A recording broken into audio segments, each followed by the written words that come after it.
Hola a todos y buenas tardes de nuevo al podcast Recuérdame de la asociación Recuérdame Alzheimer, Principio de la Desconexión. Hoy estamos aquí porque queremos tratar temas que todavía son desconocidos dentro del Alzheimer o de cualquier otra enfermedad y que es incluso tabú para muchos pacientes, que es familiares y cuidadores, que es el tema del acompañamiento emocional y acompañamiento emocional al duelo. Tenemos delante de una pérdida de una persona querida.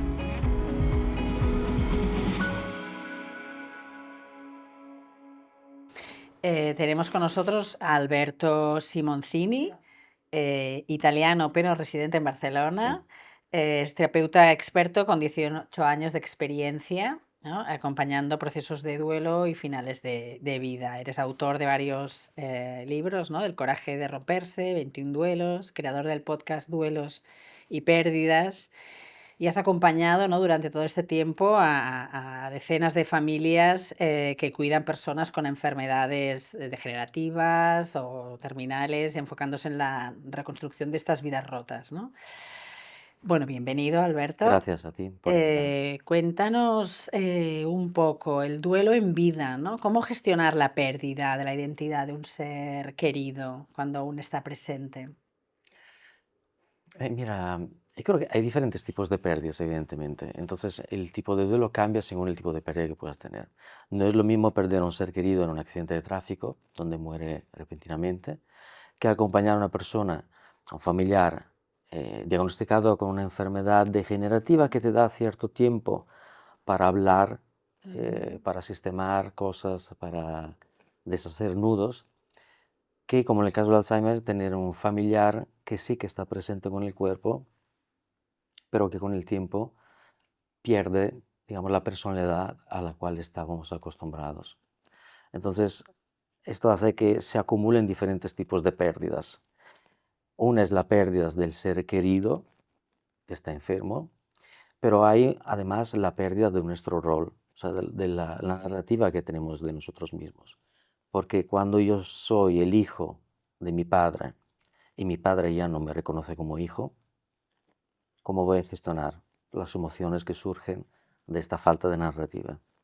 Esta es la motivación por la cual el acompañamiento de un familiar con Alzheimer es particularmente gravoso, complicado y difícil. Muy interesante el hecho de la pérdida esta del rol, que nunca me lo había planteado de esta manera.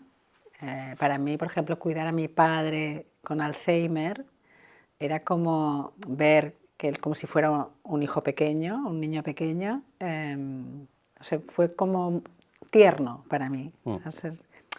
No, quizás debe haber alguien que lo vea como más traumático, ¿no? Pero poder cuidar, ¿no?, a una persona que te ha cuidado a ti también es como devolver un poco Lo que recibiste, ¿no? Exacto, ¿no? Claro, en este caso, dentro del dolor seguramente que has probado, se trata de una narrativa que a ti te sonaba bien, que te gustaba.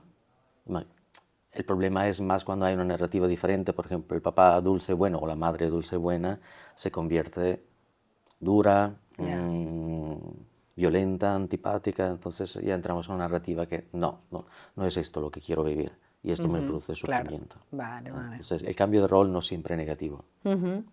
¿Y qué consejos, o sea, porque muchas veces en el cuidador sale pues desde la culpa, el agotamiento, el cansancio, también la frustración? ¿Qué consejos darías para gestionar todas estas emociones que aparecen de una manera a veces como explosiva, ¿no? Yo siempre aconsejo, y no porque sea terapeuta, sino que yo he ido muchos años en terapia, buscar acompañamiento externo, profesional, de alguien que sepa tratar estos momentos. Porque es verdad que ser cuidador en casa es un trabajo a menudo de 24 horas que se puede añadir al trabajo que uno tiene o la vida social. Bueno, la vida social en principio desaparece. Se hace insostenible. Se puede sostener tal vez unas semanas, pero no meses y menos años. Y luego valen los principios de siempre de las buenas prácticas en los procesos de duelo, que es poderse recortar unos momentos para uno mismo, pasear, intentar comer bien, intentar mantener hábitos cotidianos saludables, como Ujú. levantarse no demasiado tarde, ducharse, asearse bien, y mantener ciertas rutinas positivas, como no ir a dormir demasiado tarde, cocinarse su propia comida. Esto dentro del caos de lo que es tener un familiar con Alzheimer. Ujú. Entonces, son consejos y luego cada uno tiene que ver si puede o no puede seguirlos. Por eso recomiendo buscar terapia, porque la terapia lo que hace es permitir, digamos, del camino quitar piedras, quitar sentimientos de culpa, Ujú. remordimientos, y a la vez dar un ritmo cotidiano en lo que se supone que hace bien. ¿Cómo puede llegar la persona, o sea, el cuidador a un terapeuta? Porque, claro, nos centramos siempre mucho en el enfermo, ¿no? Mm. En la persona diagnosticada, pero a menudo lo que sucede es que al final la familia, el cuidador, se encuentran como muy solos, ¿no? Ante la gestión de un enfermo de Alzheimer. ¿Cómo pueden llegar hasta ti o hasta otro terapeuta que se dedique a este acompañamiento? Bueno, que simplemente buscando en internet personas que hagan acompañamiento en proceso de duelo. Ujú. Yo creo que está la manera y evidentemente siempre aconsejo mantener una charla de 15-20 minutos con el terapeuta, averiguar si hay empatía y Ujú. feeling. Y luego también no es de descartar la opción de pedir ayuda en la familia también, Ujú. porque hay situaciones en las cuales se da por obvio que sea, por ejemplo, la madre que se ocupa del padre que tiene Alzheimer, pero igual hay hijos, hay hermanos, hermanas. Entonces, si bien es normal que haya una persona que se dedica prácticamente todo el tiempo al familiar enfermo, se puede pedir la colaboración de otros. Ujú. Y he visto que muchas veces no se pide por el miedo a, no, bueno, pues me dirán que no, no tienen tiempo, tienen otras cosas que hacer. Pero la realidad es que tenemos ganas de ayudar. O sea, cuando alguien nos pide ayuda, Mm. Sí, sí. y no ayuda cada día seis Ujú. horas, ¿no? Pero de vez en Claro. cuando una ayuda, Ujú. por favor, hazme tú la compra, ponme tú la lavadora, acompáñame al notario. Pues la gente que nos quiere está Ujú. encantada de ayudarnos. Claro, claro. Entonces Pero también, sí que es verdad que a veces hay este rol, igual que hablábamos antes de roles, ¿no? Este rol del padre o de la madre que ya no están como acostumbrados a pedir ayuda, ¿no? Cuando han sido ellos los cuidadores, ¿no? Es decir, ahora que me cuiden a mí o que me ayuden, cuesta, ¿no? Un poco hacer este paso porque creen que lo pueden hacer ellos todos, ¿no? Muchas veces el problema es que no dejan pues que tengan un cuidador externo, que no les ayude a alguien, porque creen que ellos lo tienen que hacer o ellas, y cuesta romper mm, este tabú del decir necesito ayuda, ¿no? mira, hay un doble hilo en estas situaciones. El hecho de volcarse por completo en el cuidado de un familiar tiene un aspecto positivo. El aspecto positivo es que en el momento del fallecimiento es muy probable que este cuidador no tenga sentimientos de culpa, porque puede afirmar de haber hecho todo lo posible. Pero por otro lado, hay un aspecto negativo, que se identifique tanto en el rol de cuidador que en el momento del fallecimiento no Claro. sepa reconocer quién es. Yo he visto personas que después de cuidar años del ser querido familiar, luego tienen realmente una caída mucho más violenta y profunda. Porque, ¿y qué hacen ahora? ¿Y Ujú. quién son? Claro, Porque esto implica también perder amistades, perder claro. relaciones con otros familiares, a menudo dejar el trabajo para dedicarse Ujú. al familiar. Es realmente un rebaltamiento completo de lo Claro. que era su Bueno, y realidad. además, porque además el Alzheimer es una enfermedad que puede durar muchos años. O Sí. sea, bien cuidado, no es una enfermedad que acorte la vida en sí, sino que puede durar muchos años, ¿no? Entonces, estos años, todos estos años, esto hace que la persona, si solo hay un cuidador, pues acabe exclusivamente dedicada al Mm, enfermo, ¿no? Y se aparte de uno mismo, ¿no? Y de sus sí. prioridades. Y además, cuando pasamos tanto tiempo cuidando de otro, es normal que tengamos emociones muy diferentes. Entonces podemos sentir un profundo amor y en algún momento sentir rabia, incluso llegar a desear que el otro ya no esté. Y ahí es importante tener una persona externa que valide todas estas emociones, porque todas son válidas, no hay emociones que tenemos que descartar, pero no podemos hacerlo nosotros mismos. De hecho, acabamos siempre puntando el dedo diciendo, no, no tengo que pensar estas Ujú, cosas no son buenas, soy un mal hijo, o una mala pareja, o un mal padre si pienso estas cosas. ujú, ¿Ves? No, no es así. Pero el hecho de esconderlas durante años luego hace que podamos explotar. ujú. Eso es mejor previamente, ¿no? Bueno, previamente o al cabo de un tiempo poder reconocer, decir: No puedo más", ¿no? También hay todo el derecho a levantar la mano y decir: lo siento, pero Exacto. no, mi cuerpo no sigue", ¿no? O Sí, mi sí. capacidad, un poco, ¿no? Poder tener esta libertad de alguna manera, a renunciar a un cuidado que de alguna Mm, manera no es escogido, ¿no? Que se te ha asignado o te ha venido. claro.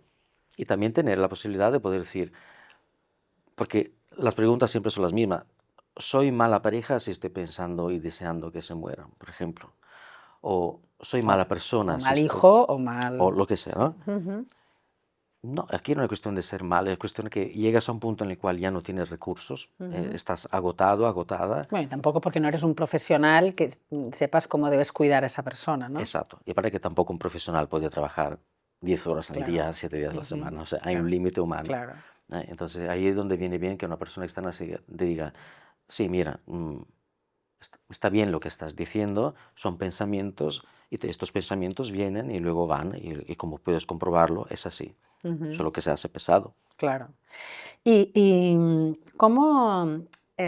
Porque muchas veces también lo que pasa, con enfermos de Alzheimer es que van perdiendo el habla, ¿no? Y entonces, ¿cómo te puedes comunicar? ¿Qué recomendarías para que justamente también antes hablabas, ¿no? De que puede pasar a haber una relación diferente porque la persona está o Mm. más agresiva o más. Y esto a veces viene provocado porque no hay una comunicación igual, ¿no? Que. En mi experiencia con los pacientes, ellos me comentan que llegan a un punto en el cual no hace falta hablar. Imagino después de tantos años Ujú, vivida juntos, por lo visto no buscan otro tipo, o sea, posiblemente sí que hay una comunicación más fina, más delicada, pero que no hace falta hablar. ujú. Sí, pues también hay casos en los que, o sea, la persona, si es una pareja, en el caso de una pareja o que la persona que está sana no entiende que su pareja con Alzheimer pueda seguir una conversación de como lo hacían antes, ¿no? O sea, Mm, este duelo de ir perdiendo, pues, lo que existía, ¿no? Entonces, al cabo de los años quizás sí, pero en los primeros momentos, darte cuenta de que, la persona que tienes al lado, va perdiendo facultades y ya no, entiende lo que entendía hace un mes, ¿no? Esto cómo puede de alguna manera, cómo puedes acompañar al cuidador para que en entienda que es un proceso que está pasando la mm, otra persona, el enfermo, y que ellos de alguna manera, se tienen como que adaptar o entender, ¿no? O empatizar mm. con esta circunstancia. Bueno, es un trabajo con la paciencia, Claro, hay que tener mucha paciencia. porque Sí, al bueno, final, cada paciente es diferente, ¿no? mm, Entiendo que no te encuentras, o sea, tanto el enfermo como el cuidador, ¿no? sí. Ahora la frase que siempre escucho es, ya no es la persona que era antes. Y no sé qué hacer con esta. Ujú. Imagino que es realmente un proceso como in itinera, ¿no? Que se vive cada día y cada día es un nuevo día. Y, y aunque luego haya una bajada, hay que aprender cada día a estar con estas personas. Ujú. Pero al final, las relaciones con los años, o sea, no nos preparamos. Quizás el problema está en que no nos preparamos en pensar que todos evolucionamos, ¿no? Y que todos envejecemos Mm, si llegamos a envejecer, ¿no? Entonces, quizás nos falte un poco de esto de pensar un poco adelante, de decir, imaginarte cuando, ¿no? Cuando serás vejecito, ¿no? Que a lo mejor mm. uno pues, pierde la memoria y tú a lo mejor vas en silla de ruedas, ¿no? Pues imaginarse que la circunstancia cambia, ¿no? Puede venir un poco de eso, de que no se ha gestionado bien un poco el futuro de una relación, no sé, ¿eh? Sí, pero yo creo que es muy humano, porque veo que Nadie lo hace. nadie lo hace y nadie desea hablar de la Claro, muerte, su propia muerte y de la muerte de los seres queridos. Sin embargo, sí que es verdad que hace muy bien, porque cada vez que hablamos de la muerte, estamos reactivando la vida. O claro, sea, vivamos ya, porque esto se va a acabar, puede ser dentro de un minuto o dentro claro. de 20 años. Pero no lo hacemos nunca, no lo hacemos nunca. Y la verdad es que cuando la situación precipita y se complica mucho, lo primero que sentimos es, no tengo ganas de vivir eso. Esto es duro, esto es triste, es dramático, no era lo que esperaba, no era lo que soñaba, va en contra de mi proyecto de vida. Y ahí es donde se da el choque. Claro. Y como que el sufrimiento surge del rechazo mismo, del sufrimiento, ahí es donde se tiene que hacer el trabajo de, vale, dejando de lado de que esta es una realidad que no quieres vivir y lo damos por Ujú. Válido, o válido y ya sea, sí, está, sí. Ujú. ahora qué hacemos, pero... Claro. ¿no? Entonces aquí es donde hay que rediseñar una nueva narrativa, o sea, ¿quién soy yo? Ujú. Más allá de cuidador o más allá de trabajador, padre, hermano, Claro. hijo. Porque esto te puede suceder con el Alzheimer o con cualquier otra enfermedad, o, ¿no? Que pueda sobrevenirse. De decir, claro, tú Sí, puedes tener unas expectativas o un proyecto de vida, pero que se ve truncado por los motivos X, ¿no? sí, Y entonces, hay que acompañar a esta persona en que ha habido, pues, este cambio de expectativa o del futuro sí, y sí. hay que tirar adelante con ello, ¿no? Sí, sí. Cada duelo es un proceso de integración de una o más pérdidas, ¿no? Hace falta un tiempo natural de actualización. La única diferencia respecto a otras enfermedades crónicas y degenerativas es que el otro desaparece. Ujú. Eso es el tema. Entonces, a menudo se complica la situación porque el cuidador se siente solo, aunque el otro esté ahí. Ujú. Vale. Entonces, no hay tanta posibilidad de reescribir esta narrativa juntos, Ujú. que es lo que se puede hacer Claro. cuando los tres están bien. Ujú. Con lo cual, antes, de empezar, que estábamos preparando, esta entrevista, decíamos: "Ostras, ahora se está hablando mucho más de duelo y de preparación, ¿no? O de acompañamiento hasta un fin de vida, ¿no?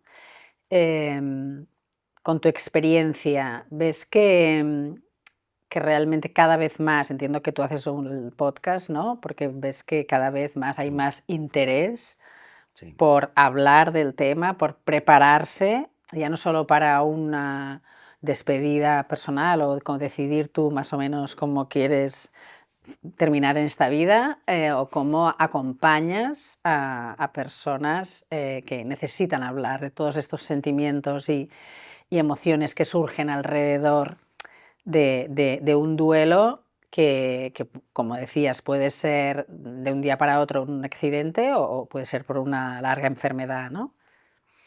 yo creo que es un cambio a nivel, bueno, últimamente están pasando cosas muy peculiares, ¿no? Porque Mm, hemos visto que, por ejemplo,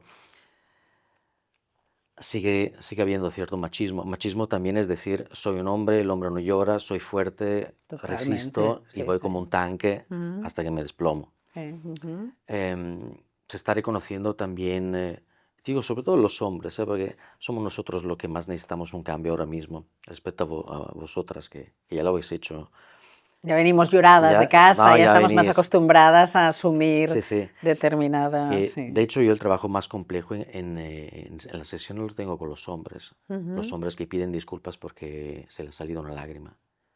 O los hombres que intentan resistir todo el tiempo y Ujú. lo que tienen que aceptar es que se tienen que dejar caer, porque ahí uno se puede reconstruir, pero si estoy intentando todo el tiempo mantener mi estructura Claro, antigua, no puedo cambiar, no puedo actualizarme claro, a claro. la nueva Bueno, realidad. lo que pasa es que a veces también, pues no esta estructura patriarcal que tenemos hace que el hombre tenga que aguantar, ¿no? Esto, o sea que al final no es primero, no ha estado preparado para atender a nadie, para Mm, hacer de cuidador de nadie, o sea, al final siempre le han cuidado a él de alguna manera, y luego esto, ¿no? O sea, siempre ha sido la figura, el puntal de las familias, ¿no? Entonces el desvanecerse, el mostrar debilidad, todo esto choca con una cultura que viene arraigada de muchos años, sí, ¿no? sí.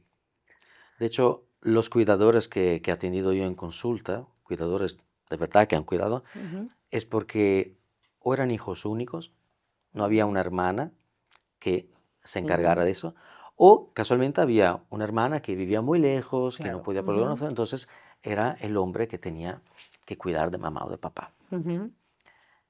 Y ahí ves, bueno, historias fantásticas Ujú. y Claro, con de esto, mirar que transformación. dices esto, aparte que yo también lo he vivido, claro, al final si hay una mujer, si hay una hermana, si hay, el tema está muy bien resuelto y es curioso como si alguien planifica su muerte, normalmente lo que planifica es su herencia, ¿no? Y aquí sí que tiene en cuenta que si hay un hombre, pues será el que llevará toda la gestión Mm, patrimonial, pero muchas veces se da como, o sea, no se pone en un testamento, que quiero que me cuide mi hijo, ¿no? O quiero que me cuide mi esposa. Y qué importante sería, ¿no? También dejar claro esto, mm. de no solo firmar y decir el patrimonio, quién lo va a gestionar o a quién le dejo mi herencia, sino cómo quiero morir, con quién quiere que me cuide, quién quiere que se preocupe, porque a lo mejor el hijo cuidador le ha venido sobrevenido y a lo mejor la persona enferma tampoco quería que le cuidara este Mm. hijo, ¿no? O esta hija. O sea, esto también forma parte un poco de este tabú que ha habido siempre de hablar de la muerte, ¿no? De la muerte y del cuidado, ¿no? En la parte final. Sí, sí. Bueno, esta es una buena idea, no lo había pensado nunca. Hacer un testamento en vida diciendo, oye, si me pasa algo, Claro. quiero esta No, pues persona. seguro, todos tenemos nuestras preferencias, sabemos que nos va a cuidar mejor, que no, a Mm, veces que dices, no, cuando sea viejecita quiero que me cuide, ¿no? mm. Esto es importante porque luego te encuentras que lo mejor con el que te has llevado peor es el que te tiene que cuidar, ¿no? Sí, Con lo sí. cual se vuelve, ¿no? Esto a Todo lo... menudo pasa, ¿eh? Yo creo que esto se debe a que las malas relaciones luego se intentan sanar de la mejor manera, si Claro, se da la oportunidad. pero de alguna... Si se hiciera, ¿tú crees que si se hiciera o se hablara al menos, entre ya tanto entre parejas como de padres a hijos, ya no habría todas estas emociones y esta situación de incomodidad o de Mm, llegar hasta el tope, porque, ¿no? Si eres una pareja, pues nunca te has planteado si tú me vas a cuidar a mí o yo te voy a cuidar a ti, ¿no? O si nos vamos a cuidar mutuamente o qué va a pasar. mm, Y de padres a hijos lo mismo, ¿no? De que si ya lo dejas, igual que a veces entre familias dice, a ti te dejo el collar y el abrigo de pieles y a ti te dejo la casa, no sé, para decir algo, sí. pues también decir, yo quiero que tú me cuides y que tú, ¿no? Hagas esto. Quizá esto ayudaría de cara a pasar este duelo, a vivirlo de una... Ya estás más preparado, más... Yo creo que si eso se convirtiera en un discurso a lo largo del tiempo, no solo una vez, Sí, sí. entonces sí, Ujú. entonces sí. Tener como unos momentos durante durante el año, decir, mira, hablemos de estos temas, que son temas que Claro, normalmente no tocamos, ¿no? claro. ¿Qué pasa si pasa esto? ¿O qué significa para ti ahora si yo me muero? ¿Qué significa para ti si yo me enfermo? ¿Qué, no? ¿Qué escenarios planteamos? Claro, ¿Qué podría pasar? Entonces, cuando pase, que seguramente pasaría algo que no hemos planteado y previsto, previsto, claro. porque la vida Sí, es sí, muy sí. creativa, pero por lo menos podemos decir, vale, se parece a algo a lo que habíamos imaginado, por lo Ujú, menos. Entonces, ya no estoy tan incómodo porque es un escenario que más o menos he masticado alguna vez. ujú, Sé un poco qué sabor tiene. ujú. Pero para hacer esto tenemos que hablar de muerte, Claro, escuchar leer de muerte Claro. y no solo la muerte de las películas y de las series, la muerte entre nosotros. Ujú. ¿Y has percibido que cada vez más la gente tiene un interés por hablar de esto? Sí. ¿En España más que en otros países o es más genérico? En mi experiencia en Italia, el norte de Italia, Verona, sé que hay muchas ganas, pero no se está haciendo prácticamente nada. Ujú, Mientras que aquí hace muchos años que no solo hablamos de eso, sino que las instituciones también están haciendo cosas magníficas. ujú, Entonces es un tema hoy en día muy natural mm. y necesario, pero natural también. ¿Y crees que esto ayuda a vivir el duelo de otra manera? ¿O, o el duelo como al final tampoco sabes en qué momento sucederá la pérdida? Nunca, al final la reacción tampoco es difícil como de controlar, ¿no? La emoción. Yo puedo adelantarme a un escenario con la cabeza, Ah, pero con el corazón es difícil porque para recuperar una emoción tengo que recuperar una memoria. Entonces, eventualmente podría recuperar una emoción conectada a la memoria de una pérdida, pero una nueva pérdida es una nueva pérdida. ujú, Siempre es nueva. ujú, Por eso, no, son claro. personas que han vivido 10 duelos, entonces estarían no estamos nunca acostumbrados. Cada vez que perdemos una relación, Ujú. sufrimos mucho.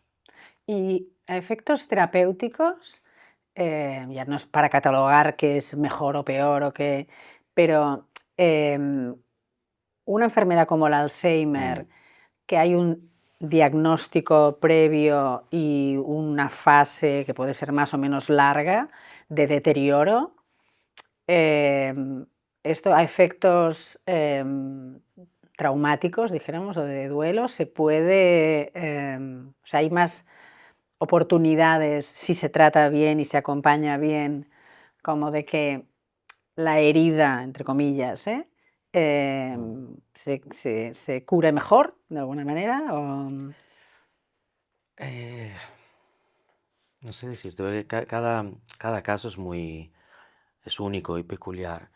Pero vale lo mismo que decíamos antes sobre la muerte. O sea, cuanto más hablemos de lo que duele, cuanto más lo que duele duele un poquito menos. Esto ujú, vale para todo, ¿no? Como para el tabú. Hablas de tabú, el tabú ya no es tabú. Entonces, yo diría que siempre aconsejo hablar lo máximo posible con las personas que conocemos. Luego, cuando se agotan para que ya no quieran escucharnos, hablemos con un claro, profesional. Pero ujú, tenemos que expresar lo máximo que podamos todas las angustias, los miedos, los temores que tengamos. Esta es la clave del proceso de duelo. ujú. Es lo único. Por ejemplo, cuando tú empezaste con el podcast, de duelos y pérdidas, ¿cuál era tu idea? O sea, porque al final el que hablas eres tú o hablas También con invito a invitas otra a persona, vale. sí. Entonces, también sirve, ¿no?, el escuchar, ¿no? Porque a veces hay quien no se atreve, ¿no?, a hablar de determinadas cosas, pero al ir escuchando también le haces de terapia, ¿no?, de alguna manera. De hecho, lo he pensado justo por eso, ¿no? Para los que no quieren o no Claro, pueden ir a terapia, por lo menos escuchar reflexiones sobre preguntas que seguramente se hacen. claro. Y por eso cada episodio es una pregunta diferente, ¿no? De Ujú, las muchas que se pueden hacer, ¿no? ujú, ¿Puedo volver a amar después de haber perdido al amor de mi vida? ujú, ¿Tengo derecho a sentir rabia? ¿Por qué me vendrá bien esta cosa y no la otra? ujú, ¿Puedo vivir sin ganas de vivir, aunque no tenga ganas de suicidarme, pero no tengo ganas de vivir? ¿Cómo ujú, puedo sobrevivir estos próximos meses o años? ujú. ¿Vale? Entonces está pensado justo para eso. Claro. Porque escuchar, Es que de hecho nosotros este podcast que estamos haciendo también es por eso un poco, claro, ¿no? Para hablar de muchos temas que normalmente no se hablan, que son tabús, que cuestan de entender. No sé, por ejemplo, teníamos a pacientes, hemos tenido a pacientes pues, que han explicado realmente su realidad de lo que, cómo viven esta enfermedad y de cómo quieren morir o no decidir. O sea, mm, importante porque parece como ¿no? De que tú no puedes escoger, ¿no? Sobre tu final de vida o no puedes decidir según qué cosas. Es como todo tiene que venir por por elección Por del el sí, universo. exacto, ¿no? Entonces, un poco imagino que tu podcast también va en esta línea, ¿no? De todas esas personas que no se atreven a expresar o a preguntar, pues darles información para que les ayude también, ¿no? Y recordar también que no hay un proceso perfecto, no hay procesos ideales, no hay un duelo de manual. Aunque Claro. luego uno puede escribir un manual, pero no hay un duelo de manual. Y esta es la gran pregunta y la gran duda que todos tenemos cuando estamos pasando por estos procesos. ¿Lo estaré haciendo mal? Estoy Ujú. tan mal porque luego miro a los otros y digo, pero mira cómo está esta Claro. persona. Mirando simplemente solo desde fuera o desde Instagram la vida escaparate de los demás. Ujú, Entonces es importante también recordar esto. Cada proceso se puede mejorar, pero no tenemos que autoexigirnos ser o no ser de cierta manera. Tenemos ujú, solo que mirarlo, observarlo y aceptarlo. ujú. Entonces nos calmamos. Entonces no estamos todo el tiempo Claro. luchando contra algo que deberíamos ser o no ser. Ujú, claro. Y vivimos, ¿no? Entonces puede haber un día fatal, un desastre, un día en familia, y otro día que digo, bueno, mira, hoy no he estado tan malo. Porque, por ejemplo, ahora escuchándote pienso en familias, ¿no? En situaciones de un Alzheimer que afecta pues, a todo el entorno familiar, ¿no? Mm, Acompañamiento conjunto, ¿tú lo recomiendas? O sea que, porque muchas veces también lo que sucede es esto, ¿no? Que no hay esta comunicación entre Sí. el padre, la madre, el hijo, el hermano, el sobrino, ¿no? Y entonces la tendencia es a decir, ostras, pues no veo a la madre tan mal, ¿no? O ¿por qué mi hermana hace esto y yo estoy fatal, ¿no? Entonces, estos duelos grupales Mm. son recomendables. En terapia no, yo prefiero Claro, siempre hacerlo singularmente porque cada uno tiene derecho a expresar bueno, todas las cosas que para no tiene generar ahí un en la conflicto, mochila. claro. Pero es verdad que en el momento en el cual dices a una madre, por ejemplo, pero tú le has pedido a tus hijos que te ayuden en la cocina o a limpiar los suelos. No, porque tienen que estudiar. Bueno, pueden estudiar, pero nada quita que limpiando y cocinando 20 minutos puedan seguir con lo suyo, ¿no? O sea que a veces hay que estimular una interacción más saludable y positiva entre Ujú, los componentes de la familia, porque como siempre el cuidador se carga todo, se carga lo que podría no cargarse también y va como un tren. ¿Sí? ujú, Pero sí que ahí la clave es la comunicación entre los familiares. O sea, aprender en algunos casos a hablarse y a escucharse, e incluso a escuchar lo que uno está diciendo. Si me miras de esta manera, igual me he olvidado hacer algo, o igual puedo decirte, mamá mm, o hermana, ¿puedo ayudarte en algo? ¿Hay algo que pueda yo hacer? Esta es la pregunta clave. ujú. Y no hemos hablado del duelo de uno mismo. Que no sé si haces este tipo de Sí, acompañamientos, claro. ¿no? De decir, ahora mismo me dan el diagnóstico, claro, es un duelo de una vida, supongo también, ¿no? Mm, ¿Cómo se hace? La, mm, este tipo de duelo se hace en dos direcciones. Por un lado, deshaciendo nudos emocionales con otras personas. O sea, yo puedo imaginar de morirme sereno, en paz, si no tengo que decir nada a nadie.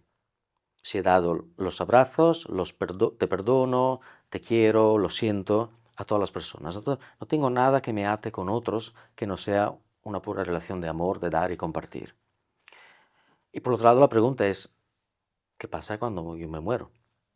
Esta es la gran pregunta, pero es la pregunta desde hace miles de años. O sea, no lo sabemos. Podemos intuir, podemos imaginar. Y ahí muchas veces el problema mayor o el miedo mayor es no quiero sufrir, no quiero que se Claro. transforme en un infierno. Y por suerte la ciencia hoy en día nos permite sufrir lo menos posible. Ujú, Además hay que recordar que por lo general cuando el dolor es demasiado, normalmente el cerebro nos hace desmayar. ujú. Pero eh, el gran trabajo para mí es con las relaciones con los demás. Esto es lo más importante. He visto siempre con diagnosticados de cáncer también en fase final, el hecho de saber que faltan pocos días y no han podido perdonar o hablar con alguien de un tema que estaba pendiente, esto es lo que más duele. Ujú. Y que es duro esto, ¿eh? La verdad es que escuchar que uno mismo se quiere ir, como habiendo como dejado todo, resuelto de alguna Mm. manera, ¿no? E irse en paz, ¿no? Lo que dicen de descanse en paz, pues viene un poco de eso, ¿no? Sin deudas ni créditos. Exacto, y esas, ¿no? Esas últimas conversaciones que muchas veces cuando es una muerte, súbita, una muerte por un accidente, lo que viene, ¿no? Es, me hubiese gustado decirle esto, me hubiese gustado hacer eso, ¿no? Claro, en la persona que se va, lo que quiere sobre todo su paz, ¿no? Es el no Sí. sufrir, también no hacer sufrir a los otros, entiendo muchas veces, y luego esto, ¿no? El dejar como todo ordenado y tranquilo como para poderse ir con Sí. tranquilidad, ¿no? La buena noticia es que cuando no se nos da la posibilidad de poder hablar con alguien porque ya ha muerto, ese trabajo se puede hacer después. En Ujú, terapia sí. se puede hacer. Porque en realidad todo lo que pasa, todo lo que vivimos, siempre se da en el lugar de la percepción interna. Entonces, aunque yo esté imaginando de hablar con una persona que no está, a nivel de emociones, eh, para mi cerebro, para mi mundo emocional es lo mismo. Lo bueno de poderlo hacer cuando alguien todavía es vivo es que se puede dar lo inesperado. Una pregunta, una respuesta inesperada. Ujú, Y esto, claro, evidentemente, es mucho más liberador que no claro. hacerlo a Ujú, posteriori. ujú. Y con niños, ¿cómo trabajas? Porque ahora, antes hablábamos al principio, ¿no? De este cambio de roles, ¿no? Mm, Yo recuerdo una anécdota de un hijo mío, ver a mi padre, o sea, su abuelo, durmiendo y durmiendo con un pañal, ¿no? Y mi hijo me dijo, es que es un bebé gigante, ¿no? ¿Cómo acompañas esto? Porque, claro, el impacto de ver cómo se van deteriorando y cómo, dejan de reconocerles y cómo, esto, entiendo que también se puede trabajar, pero es, ¿les queda más, una huella más grande o no? ¿O es natural o también es tendríamos que empezar a explicarles también a los niños desde el principio, no solo cómo nacemos, sino también cómo morimos, para que también estén preparados mm. a estas pérdidas? Yo con niños no trabajo, pero sí que trabajo con los padres. Vale. Y mi postura siempre es de la máxima transparencia posible, adaptada a la edad del niño. Ahora, no podemos hablar a una niña de 3 años de la misma manera que hablamos a una chica de 15. Ujú, Pero para mí empezamos ahí a poder validar el hecho de que la vida se compone de, digamos, de una puerta de entrada, que es el nacimiento, y una puerta de salida, que es la muerte. No sabemos de dónde venimos a ujú. nivel filosófico Sí, sí, sí, y no sí. sabemos a dónde vamos, y Ujú, todo esto es vida. ujú, Entonces, lo de cuestión de vida o de muerte, por ejemplo, no es verdad, no funciona. No es cuestión de vida o muerte, es cuestión de vida o nacimiento y muerte. ujú. Entonces, si esto empezamos a hablarlo ya con los niños, pues la muerte es algo triste que pasa en la vida. No es algo horroroso que hay que evitar. Claro. Es triste, sí, claro que es triste. Al final no es porque no hables que no pase, ¿no? O sea, si al final hay que hablar de ello y estar preparado para que suceda, Claro, ¿no? nadie quiere sufrir, Ujú, pero seríamos nosotros unos bebés si pensáramos que la vida es para deleitarnos y hacernos felices, ¿no? ujú.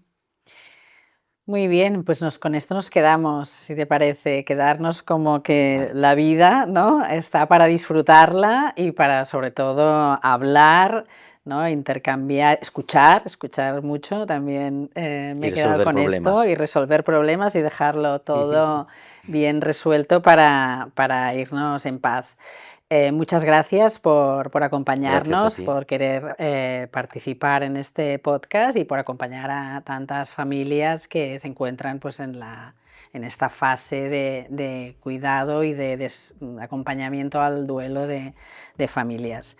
Gracias por compartir tu sabiduría y esperamos que este episodio haya sido una herramienta para todos para, bueno, un poco prepararse a esta fase que también se vive, pues desgraciadamente, con la enfermedad del Alzheimer. Muchas gracias a todos por seguirnos, por escucharnos. Podéis, si queréis, seguirnos a través del canal o bien también os podéis hacer socios. Si nos queréis ayudar, y que será de gran ayuda para nosotros, tenemos a través de Teaming podéis hacer una aportación de €1 al mes, que es muy poquito, pero para nosotros es de gran ayuda. Muchas gracias de nuevo y hasta la próxima.